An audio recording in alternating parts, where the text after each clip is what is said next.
High বন্ধুরা, আপনারা সবাই কেমন আছেন? আশা করছি অনেক ভালো আছেন। আমাদের ভিডিও যদি ভালো লেগে থাকে তাহলে একটা লাইক করবেন, একটা কমেন্ট করবেন, চ্যানেলটা সাবস্ক্রাইব করে পাশে থাকবেন। ধন্যবাদ আপনাদের সবাইকে আমাদের পাশে থাকার জন্য। আমরা এপিসোডের শুরুতে দেখতে পাই দোয়ানকে সোল ড্রাগনটা তার পছন্দ করে নিয়েছে এবং কি সে তার বডিটাকে কবজা করতে চাইছে। এদিকে তার নাতি তার কাছে যেতে চাইলে তখন লিং ফ্যাং তখন তাকে বাধা দিয়ে বলতে থাকে, তুমি তার কাছে যেও না, তুমি সেখানে গেলে তুমি মারা পড়ে যাবে। প্রিন্সেসের সাথে যে ছোট মেয়েগুলো উঠেছে তারা জিজ্ঞেস করতে থাকে এটা কি হচ্ছে এদের সাথে। তখন লিং ফ্যাং বলতে থাকে এই সোল ড্রাগনটা সবাইকে পাওয়ার দেওয়ার কথা বলে এখানে নিয়ে এসে তার বডিটা কবজা করতে চায়। যে পাওয়ারফুল তার বডিটা কবজা করে সে এখান থেকে বাইরে বের হতে চাইছে। এসব কথা শুনে তো সবাই অনেক ভয় পেয়ে যায়। তখন তারা সবাই বলতে থাকে, সিনিয়র মাস্টার তাহলে আপনি কি এইসব জিনিস সবকিছু আগে থেকে জানতেন এরকমটা হবে?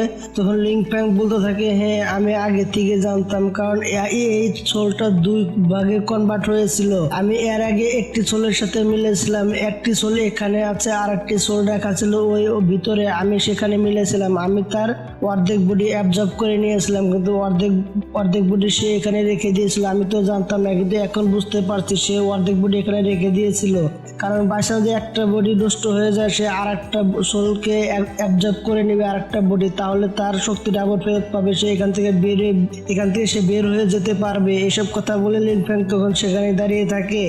এদিকে আমরা দেখতে পাই দোয়ানের পুরো বডি সেই ড্রাগন সোলটা তার কবজায় নিয়ে নিয়েছিল। দোয়ান তো কোনো কিছু করতে পারছিল না, কারণ এই সোল ড্রাগনটা তার পুরো বডি তার কবজায় নিয়ে গিয়েছিল। তার বড় বড় পাখনা গজিয়ে গিয়েছিল, ড্রাগনের মতো বড় বড় ডানা গজিয়ে গিয়েছিল। এসব জিনিস দেখে দোয়ান তো কোনো কিছু বলতে পারে না, কারণ সে তো এখন ড্রাগনের কবজা ছিল। এসব দেখে সবাই তখন অবাক হয়ে যায়। এদিকে দোয়ান তখন দেখতে থাকে তার সোল পপেটটা এখানে নেই, টু গড লেভেলকে পপেটটা সেখানে নেই। এদিকে টু গড মূর্তিটা না পেয়ে সে তখন অনেক রেগে যায়। তখন সে বলতে থাকে, তোমার সাহস কার হয় যে টু গড রেলামকে আমার মূর্তিটা নিয়ে নিয়েছে, পপেটটা নিয়ে নিয়েছে।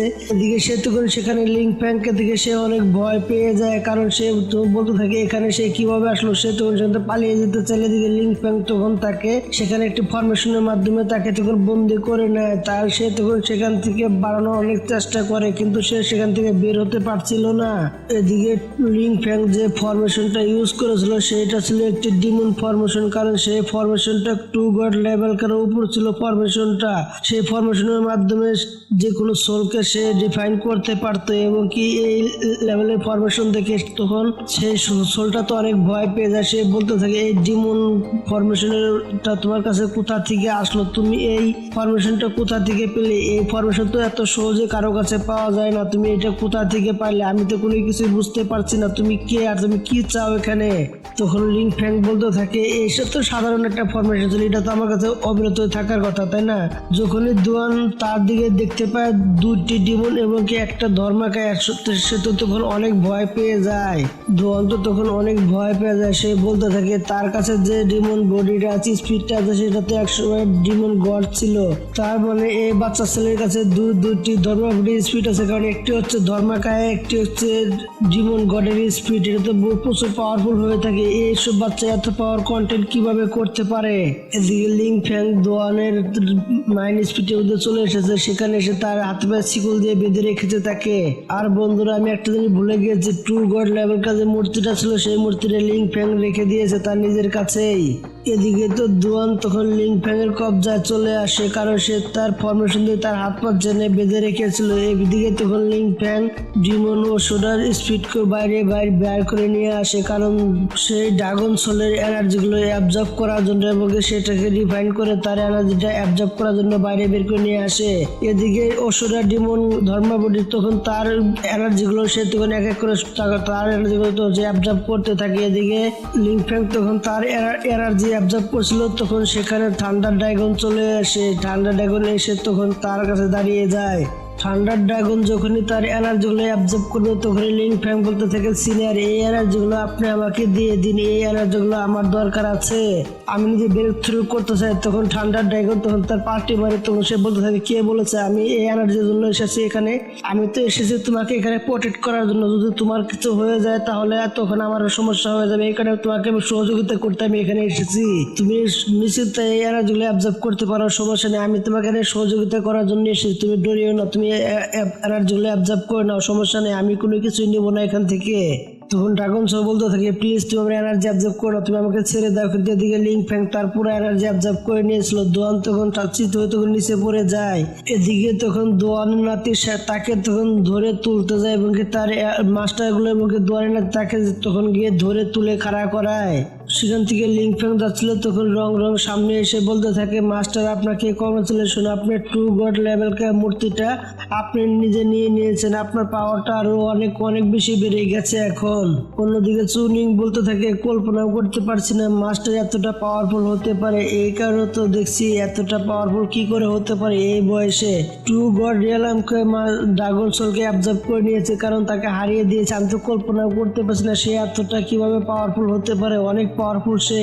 চুনিং এর কথা শুনে নিউ মুন ফক্স ক্ল্যানের মাস্টার সে তখন বলতে থাকে আসলে কুইন পিন ক্ল্যান সে অনেকটা এগিয়ে গিয়েছে এবং তারা অনেক ভালো একটা সেট এবং তারা অনেক পাওয়ারফুল হয়ে থাকে যা দেখছি, কারণ তাদের কাছে লিং ফ্যাং এর মতো এত পাওয়ারফুল মাস্টার আছে, তাহলে কিভাবে সম্ভব। এদিকে সেই মাস্টারটি সিংল্যানের দিকে তাকিয়ে বলতে থাকে তোমাকে যে করে হোক না কেন তোমার সাউথিয়ানের সাথে ভালো সম্পর্ক রাখতে হবে যে করে হোক না কেন। তখন সিংলিং বলতে থাকে ঠিক আছে মাস্টার, আপনি যেরকমটা চাইবেন ঠিক সেরকমটাই হবে। এদিকে সাউথিয়ান তো এসব কথার সাথে খুশি হয়ে যায়, তখন তার মাথার চুলগুলো সে তখন উপর দিকে দিতে থাকে এবং সে তখন হিরো হতে চায় তার সামনে। এদিকে সাউথিয়ান তখন বুঝে যায় একটি মেয়ে তাকে এখন খুবই ভালোবাসবে, সে তো অনেক খুশি হয়ে যায়। তারা তখন এসব কথা বলতেছিল, তখন ঠান্ডার টাইমুলেশন তখন অ্যাক্টিভেট হয়ে যায় কারণ লিং ফ্যাং এর ব্রেক থ্রু করার সময় হয়েছে, তাই তখন সে ঠান্ডার টাইমুলেশনের সামনে সে তাকে তখন থাকতে হবে। এসব দেখে সব এদিকে দোয়ারের নাতি তখন দোয়ানকে নিয়ে সেখান থেকে চলে যায়। এদিকে আমরা দেখতে পাই নিউ ফক্স ক্ল্যানকে মাস্টার তখন বলতে থাকে আমাদেরকে চালু করে এখান থেকে যেতে হবে, এখানে এক ধরনের সমস্যা হতে চলেছে। সবাই তখন সেখান থেকে এক এক করে চলে যেতে থাকে। এদিকে তখন লিং ফ্যাং কুনলুন ক্ল্যানের মাস্টার কাদেরকে বলে যায় তোমরা এখান থেকে চলে যাও, আমি এগুলো দেখে নিচ্ছি, তুমি এখান থেকে চালু করে চলে যাও, নাহলে তোমাদের সমস্যা হবে, তোমরা চালু করে এখান থেকে চলে যাও। এদিকে লিং ফ্যাং ঠান্ডার টাইমুলেশনের সামনে সে দাঁড়িয়েছিল এবং তার কোনো কিছু যাইতে আসতো না কারণ সে অনেক পাওয়ারফুল হয়ে গেছে, ট্রু গড রিয়ালামকে পুছে গিয়েছে তার সোল। আমরা দূষিতরা দেখতে পাই তখন এদিকে কুনলুন ক্ল্যানের মাস্টার এবং ফক্স ক্ল্যানের মাস্টার তখন দোয়ানের নাতির সামনে খাড়া হয়ে যায়। তখন দোয়ানের নাতি বলতে থাকে তোমার সাহস কি করে হয় আমাদের সামনে রুখে দাঁড়ানোর মতো ক্ষমতা, আমাদের ক্ল্যান যদি একবার জানতে পারে তাহলে তোমাদের কি অবস্থা হবে, তোমরা কল্পনা করতে পেরেছো। তখন সে দু সেটের এবং ফক্স ক্ল্যানের মাস্টার তখন বলতে থাকে তোমার দাদাকে আমাদেরকে ছেড়ে দিত যদি সেখানে লিং ফ্যাং সময় মতো না আসতো সিনিয়র, তাহলে আমাদেরকে তো ছেড়ে দিত না, তখন আমাদের মেরে ফেলতো, তাই না আজকে তোমাকে আমরা ছাড়বো না। ভার্চুয়াল গড রিয়ালামকার যে পকেট গুলো আছে সেগুলো তোমরা চালু করে আমাদেরকে দিয়ে দাও, তাহলে তোমরা এখান থেকে যেতে পারবে, না হলে তোমরা এখান থেকে যেতে পারবে না কোনোদিনও। তখন দোয়ানের সেটের মাস্টার বলতে থাকে তা দিব না, তাতে তুমি কি করতে পারবে, আমরা ভার্চুয়াল রিয়ালামকে 4 লেভেল কা 3 জন মাস্টার আছি, তোমার কি মনে হয় তুমি আমাদেরকে হারাতে পারবে, কোনোদিনও পারবে না। ভার্চুয়াল গড রিয়ালামকে মাত্র তোমরা 3 জন লোক হবাই এসেছো আর তোমরা তাতেই এত অহংকার দেখাচ্ছ, আসো তুমি আমার সাথে ফাইট করে নিয়ে যাও, পারলে আসো নিয়ে যাও। তখন চুনি বলতে থাকে চলো আমরা 3 জন মিলে তাকে হারিয়ে ভার্চুয়াল গড রিয়ালামকার যেসব মূর্তিগুলো আছে সেগুলো আমরা সবাই মিলে ভাগ করে নিব, চলো যে আমরা 3 জন মিলে তাকে চালু করে খতম করে দেই। এদিকে চুনিং তখন চালু করে তার ইলোজন ক্রিয়েট করা শুরু করে দেয় এবং তাকে ইলোজনের ফাঁসানোর চেষ্টা করে এবং দোয়ানের নাতি এবং দোয়ানের সাথে যে মাস্টারগুলো এসেছিল তারা ইলোজনের ভিতরে ফেসে যায় এবং সেখানে তখন চুনিং তার পাওয়ার ইউজ করে তখন তাদের উপরে অ্যাটাক করে দেয়। এসব দেখে রং তখন তার পাওয়ার ইউজ করতে থাকে এবং কিছু শর্ট বানিয়ে তখন তাদের দিকে অ্যাটাক করে দেয়। এদিকে সেই মাস্টারগুলো সেই ইলুশন থেকে তখন বের হয়ে আসে একটি মাস্টার, তখন তাদের অ্যাটাকগুলো খুব সহজে সে তখন তারা যে অ্যাটাক করেছিল সেই অ্যাটাকগুলো সেই মাস্টারটা খুবই সহজে তখন ডিস্ট্রয় করে দেয়। তখন এদিকে তারা তখন ইনজুর্ড হয়ে যায় এবং চুনিং এবং রং তখন তারা দুজনই এই অ্যাটাকের কারণে যখন তারা ইনজুর্ড হয়ে যায় অনেকটাই ব্যথা পায় এবং তারা আঘাত পায়। এদিকে দোয়ানের নাতি তো অনেকটাই রেগে যায়, এইসব দিনের দিকে সে তো অনেক রেগে যায়। দোয়ানের নাতি তখন বলতে থাকে চালক করে ভার্চুয়াল গড রিয়ালামকে পকেট ধরে বার করো এবং তাদের উপরে অ্যাটাক করে তাদেরকে শেষ করে দাও, বেশি দেরি করা যাবে না এখানে। তখন দোয়ানের নাতির কথা শুনে তখন সে ভার্চুয়াল গড লেভেলকে পকেট তখন সে বাইর করে দেয় এবং তার এনার্জি এতটা বেশি ছিল, সে এত এনার্জি ছিল অনেক বেশি ছিল। এইসব দেখে তারা তখন বলতে থাকে এখন থেকে দেখে তুমি কোথায় ভেঙে যেতে পারো এই পকেটের হাত থেকে। তোমরা এখান থেকে কোনোদিনও বের হয়ে এখন যেতে পারবে না, তোমাদেরকে মেরে এখান থেকে শেষ করে দেবো একবারে। এবং কি সিংলিং এবং কি তার মাস্টাররা সবাই মিলে বলতে থাকে, দেখো আমরা তার সাথে এত সহজে পারবো না, কিন্তু চলো আমরা সবাই মিলে অ্যাটাক করে তাকে হারিয়ে দিয়ে চলো যাই। কিন্তু আমার মনে হয় না তার সাথে আমরা লড়াই করে পারবো। যেতুরি লিং ফ্যাং না আসে এতুরি আমাদের চালু করে তাকে রুখে রাখতে হবে যে করে হোক না কেন।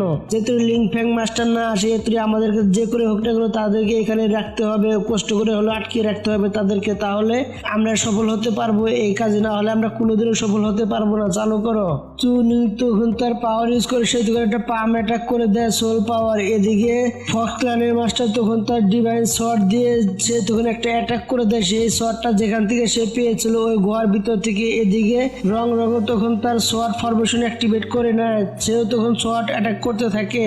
তখন দোয়ানের সেটের মাস্টারগুলো তাদের পাওয়ার দেখে বলতে থাকে, বা তোমাদের কাছে হালকা কিছু পাওয়ার তো আছে, তুমি একবারে তো খারাপ না, কিন্তু তুমি জানো না কার সামনে দাঁড়িয়ে এসব পাঙ্গা নিচ্ছ এবং কি তার সামনে কার সামনে দাঁড়িয়ে তুমি পাল্লা নিচ্ছ, তুমি জিন্দিগি তো পারবে না আমাদের সাথে। তখন সে ট্রান্সিস্টার ড্রাগন তখন বের করে তখন তাদের উপরে তখন অ্যাটাক করার জন্য রেডি হয়ে যায়। এদিকে সেই মাস্টারটা তখন উল্টো অ্যাটাক করে দেয়। তখন চুনিং এবং কি রং থামানোর বহুত চেষ্টা করে। সেই মাস্টারের অ্যাটাকটা অনেক পাওয়ারফুল ছিল, তারা কোনো মতে অ্যাটাকটা থামাতে পারে না। এদিকে চুনিং এবং কি রঙের অ্যাটাকটাও অতি সহজে ডিস্ট্রয় করে। এদিকে চুনিং এবং কি রং তারা দুজনই ইনজোর্ড হয়ে যায়, তারা অনেকটাই আঘাত পায় দুজনই। চুনিং তখন বলতে থাকে এত পাওয়ারফুল হবে আমি কোনো কল্পনা করতে পারি, খুবই পাওয়ারফুল। এদিকে রং বলতে থাকে তাদের ব্লাড লাইনটা অনেক পাওয়ারফুল থাকে, যে ড্রাগন স্পিডটা সে সমান করেছিল সেটা হচ্ছে তাদের হেডমাস্টারের স্পিড, সেটা অনেক পাওয়ারফুল হয়ে থাকে। ভার্চুয়াল গড রেডম 9 লেভেল কা পরে পাওয়ারফুল সেই ড্রাগন স্পিড। তখন সিলনিয়ান বলতে থাকে যে মাস্টার তাহলে এখন আমরা কি করবো, তাহলে তার সাথে আমরা কিভাবে জিততে পারবো, আমি তো কোনো কিছুই বুঝতে পারছি না। এদিকে হোয়াইট বালালা সে ছেলেটা বলতে থাকে তাহলে আমাদের এখান থেকে ভেঙে যাওয়া উচিত, কারণ আমাদের এখান থেকে পালিয়ে যাওয়া সবচেয়ে ভালো হবে, নাহলে এখানে সবাই আমরা মারা পড়ে যাব এখানে থাকলে। এদিকে তখন তাদের সবার কথা শুনে প্রিন্সেস বলতে থাকে, দেখো যে করে হোক না কেন আমাদেরকে এখানে শুধু তাদেরকে আটকিয়ে রাখতে হবে, যে করে হোক না কেন। এখানে সিনিয়র লিং ফ্যাং এখানে এসে গেলে তাহলে আমাদের এখন চিন্তা থাকবে না, তখন সে এসবগুলো ডিল করে নেবে, কিন্তু আমাদের যে করে হোক না কেন তাদেরকে এখন আটকিয়ে রাখতে হবে, যে করে হোক না কেন। চালু করে তাদের উপরে অ্যাটাক করে দাও এবং তাকে আটকিয়ে রাখার চেষ্টা করো যেভাবে হোক না কেন। এদিকে আমরা লিং ফ্যাংকে দেখতে পাই তার বডি পিছল বডি এবং কি তার নিজের বডি এবং কি 2 গড লেভেল পর পৌঁছে গিয়েছে, এবং কি কারণ লিং ফ্যাং ব্রেক থ্রু করে নিয়েছিল তার পাওয়ার সব দিকে বেড়ে গেছে, সে অনেক শক্তিশালী হয়ে গিয়েছে আগের চাইতে। তখন সাউটেন বলতে থাকে মাস্টার আপনার সাউল বডি তো 2 গড রিয়ালামকে পৌঁছে গিয়েছে এবং কি আপনাকে অনেক অনেক স্বাগতম। সাউটেনের কথা শুনে তখন লিং ফ্যাং বলতে থাকে আমার পিছল বডি গড লেভেলকে পৌঁছে গিয়েছে তাতে কি হচ্ছে, কিন্তু আমার ফিজিক্যাল বডি ওখানে 2 গড রিয়ালামকে পৌঁছে যায়নি, আমার ফিজিক্যাল বডি এবং কি আমার বডি 2 গড রিয়ালামকে পৌঁছে যায়নি, এবং আমার যে করে হোক না কেন আমার নিজের বডি 2 গড রিয়ালামকে পৌঁছাতে হবে, যে করে হোক না কেন যে কোনো তরিকা হোক না কেন আমাকে ব্যবহার করতে হবে। সাউটেন তখন বলতে থাকে মাস্টার আপনি চিন্তা করেন না, আপনার সামনে যে কেউ লড়াই করতে আসলে অতি সহজে আপনার কাছে হেরে যাবে, আপনার সামনে কখনো কেউ টিকতে পারবে না, কিন্তু আপনি চিন্তা করবেন না, আমি আমার বাসায় চলে যাব, বাসায় গিয়ে আমার বাবার কাছে আমি অবশ্যই জিজ্ঞাসা করবো যে আপনাকে কোনো মতে বিরক্তি করানো যায় কিনা, আমি সেই ব্যাপারে খোঁজ খবর নেবো বাসায় গিয়ে, আপনি চিন্তা করবেন না, আপনাকে আমি যে কোনো একটা ব্যবস্থা করে দিব। সাউটেনের মুখে এরকম কথা শুনে লিং ফ্যাং তখন বলতে থাকে তুমি তো প্রথম বলেছিলে তোমার ঘরে তুমি কোনোদিনও যাবে না, ওখান তাহলে তুমি তোমার বাসায় কেন যাইতে চাইছো। লিং ফ্যাং এর কথা শুনে তখন সাউটেন বলতে থাকে মাস্টার আমি তো ঘরে যেতে চেয়েছিলাম না, কিন্তু আমাকে ঘরে যেতে হবে, বহুদিন ধরে ঘরে যাই না, তো দেখি আমাদের বাসায় কি রকম হালচাল হয়ে আছে, আমি সেখানে গিয়ে একটু দেখতে চাই আমাদের বাসায় কি অবস্থা আছে বর্তমানে, এই কারণে আমি সেখানে একটু যাব। লিং ফ্যাং তখন সাউটেনের কথা শুনে বলতে থাকে তোমার বাসায় নিয়ে যাবে, আমি তোমার বাসায় অবশ্যই যাব। এদিকে লিং ফ্যাং তখন সেখান থেকে পটল অপর করে সেখান থেকে চলে যেতে থাকে। সাউটেন তখন বলতে থাকে মাস্টার আপনি আমার সাথে গেলে আমার কোনো চিন্তা থাকবে না, যদি আমাকে কেউ আপনি মারতেও চায় তখন আপনি আমাকে প্রোটেক্ট করতে পারবেন, আমি তখন আপনার সাথে যেতে পারবো, নিশ্চিন্তা পারবো, চিন্তা থাকবে না। এসব কথা বলে সাউটেন অনেক খুশি হয়ে যায়, তখন সেখানে সে চলে যায়। আমরা অন্যদিকে দেখতে পাই অন্যদিকে ভার্চুয়াল গড রিয়ালাম পপেটটা তখন সবার উপরে অ্যাটাক করে দেয়, তারা অনেক কষ্ট করতে থাকে। এদিকে সুনিং তখন তার সিক্রেট টেকনিক ইউজ করতে থাকে। তখন তাদের সবাইকে তার ইলুশনের ভিতরে ফাঁসানোর চেষ্টা করে এবং কি তারা কিছুক্ষণের মধ্যে তারা সে জায়গায় ফেসে যায় এবং কি সেখানে কিছুক্ষণের জন্য ফেসে যায় তারা।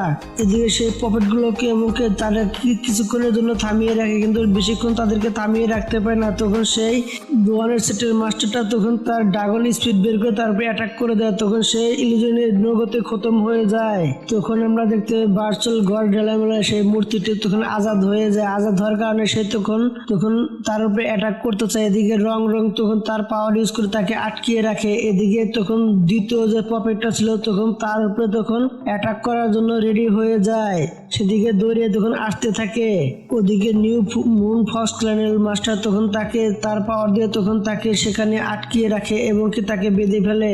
এসব জিনিস দেখে ড্রাগন ক্ল্যানের সেই মাস্টারটি তখন তাদের উপরে অ্যাটাক করে সেই পপেটগুলোকে তখন সেখান থেকে আজাদ করে দেয়। তখন তারা সবাই মিলে অ্যাটাক করার জন্য সবাই তখন তারা রেডি হয়ে যায়। তখন তারা অনেক এনার্জি একখানে করে তখন তাদের তখন রঙের উপরে যখন অ্যাটাক করতে যায়, এদিকে কুনলুন ক্ল্যানের সব মাস্টারগুলো এবং সব ছাত্রগুলো তখন মাস্টার বলে একটা চিল্লানি দেয়, কিন্তু সেখানে তখন দেখতে পায় তার কোনো কিছুই হয় না। এদিকে ওই অ্যাটাকটা যখনই রঙের উপরে লাগতে যায় তখনই সেখানে একটা শিল এসে তাকে থামিয়ে দেয় এবং সেখানে দেখতে পায় তখন লিং ফ্যাং সেখানে এসে সেই অ্যাটাকটাকে ডিস্ট্রয় করে দেয়।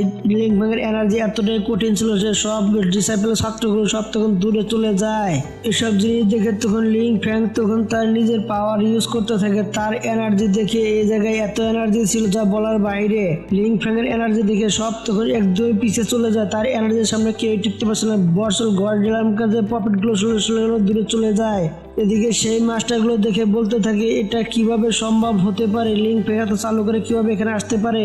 সেই বান্দা যখন আরো বলতে থাকে যে টাইমুলেশন এত চালু করে কিভাবে শেষ হয়ে যেতে পারে, একটা মাসের টাইমুলেশন শেষ করতে বহুত সময়ের প্রয়োজন হয়, কিন্তু এই ছেলেটা মাস্টারের মতো এত চালু করে কিভাবে শেষ করে আসলো আমি তো কোনো কিছুই বুঝতে পারছি না। তার এনার্জি এত বেশি হয়ে গেছে যা বলার বাইরে। এখন আমরা তার সাথে কোনো মতে মোকাবেলা করতে পারবো না সবাই মিলেও। এদিকে সেই লোকগুলো লিঙ্ক ফ্যাংকে দেখে অনেক ভয় পেয়ে যায়। তখন তারা দোয়ারে নাতিকে ইশারা দিয়ে এবং দোয়াকে নিয়ে সবাই সেখান থেকে পালিয়ে যেতে চাইলে তখন লিং ফ্যাং বলতে থাকে এত সহজে কিভাবে যেতে পারো তুমি আমার হাত থেকে, তোমাদের সাহস কি করে হয় আমার কাছ থেকে অনুমতি না দিয়ে এখান থেকে যাওয়ার মতো? তোমাকে কি আমি বলেছিলাম তোমাদেরকে তোমরা এখান থেকে চলে যাও, তোমরা এখান থেকে কেন যাচ্ছ আমার অনুমতি ছাড়া? তুমি এত সহজে তো এখান থেকে যেতে পারবে না। লিং ফ্যাং তখন এসব কথা বলে সে তখন সেখান থেকে প্রচুর স্পিডে সে তখন তাদের পিছু করতে থাকে। এদিকে দোয়ারে নাতে তখন বলতে থাকে লিং ফ্যাং তো আমাদের পিছনে প্রচুর স্পিডে আসতেছে। তখন আমরা দেখতে পাই লিং ফ্যাং তখন তার ঠান্ডা পাওয়ার ইউজ করে তখন তাদের উপরে অ্যাটাক করে দেয়। বন্ধুরা এপিসোডটা এর সাথে সাথে শেষ হয়ে যায়। বন্ধুরা আমাদের ভিডিওটা যদি ভালো লেগে থাকে তাহলে একটা লাইক করবেন, একটা কমেন্ট করবেন আর চ্যানেলটা সাবস্ক্রাইব করে পাশে থাকবেন। ধন্যবাদ আপনাদের সবাইকে।